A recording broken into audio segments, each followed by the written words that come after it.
So coming up next is JD Black. JD is one of the organizers, DevOps organizers in the Huntsville area, right? And so he's going to be talking some about that today.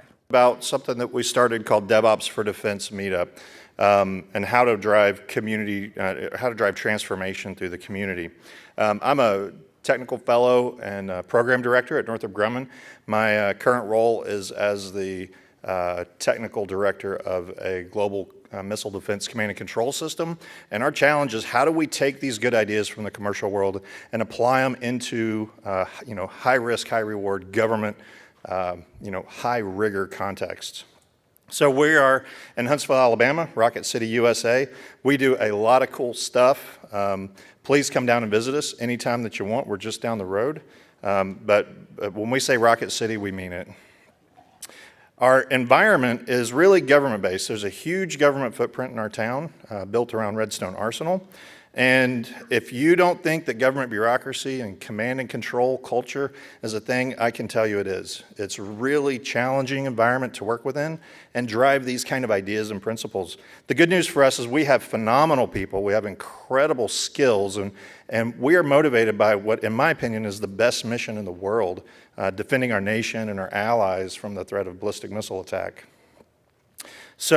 So how do you get going with this? We hear about it a lot, the ideas of culture, of people, process of technology, but we have to make sure that we don't give up on things like the engineering rigor, responsiveness to real world needs, the quality mandates that are absolutely critical, and of course cybersecurity, and let our people know that none of this is magic. All this DevOps stuff is real, it's tangible, and it gets the outcomes that we want. So how do we get started? Our first step was to bring Gene Kim in. So we wanted to introduce our community to what is this DevOps thing anyway. Gene gives a great keynote. Highly recommend you to reach out to him at any time. And we were able to really start the conversation. But how do you keep it going? We decided to steal some ideas from our friends up at Stratcom, who created a meetup called Agile for Defense, and we tailored that to our needs. And so was born DevOps for Defense. We spent a little money, we got some word of mouth out, we found a great venue, and most importantly, we committed to doing everything on volunteer time. So we didn't have to go ask anyone for permission to try to drive the change we were looking for in the community. We started with building a simple code of conduct. We tried to get social. We put a little bit of swag together. We committed to open source everything that we do, and we promote ourselves within the community. We started small with only 8 people, and we kind of grew exponentially month to month. We get about 30 to 40 people on average every month now.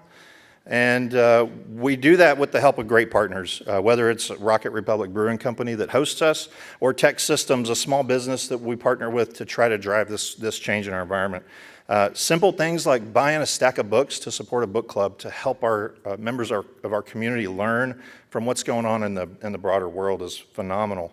And then we look for ways to get, again, broaden that aperture. We were able to bring Stack Overflow in for our 1-year anniversary and really talk about the power and speed of knowledge transfer. We brought Atlassian and Trundle in to talk about how we can plan and execute our work more effectively earlier this year.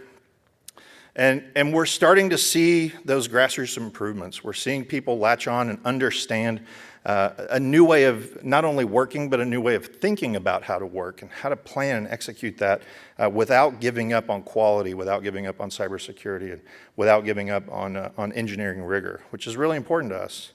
We're even now starting to see this community have an impact at the highest levels. In our world, it's really kind of bizarre, but it's now the law of this country for some of our programs to run in an agile iterative model.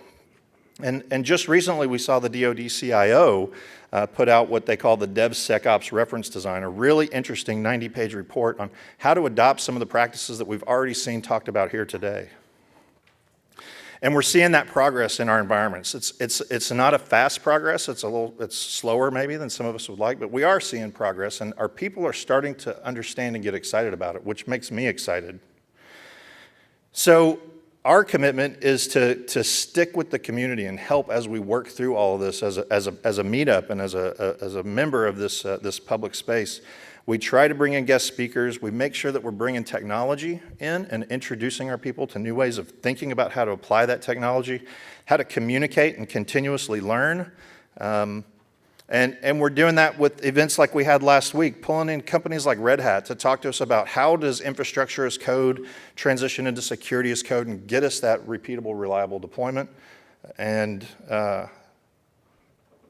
if anyone, the call to action is please go out into your community, look for the opportunity to engage with technical professionals around you, start your own if you need to, or come join ours. Thank you.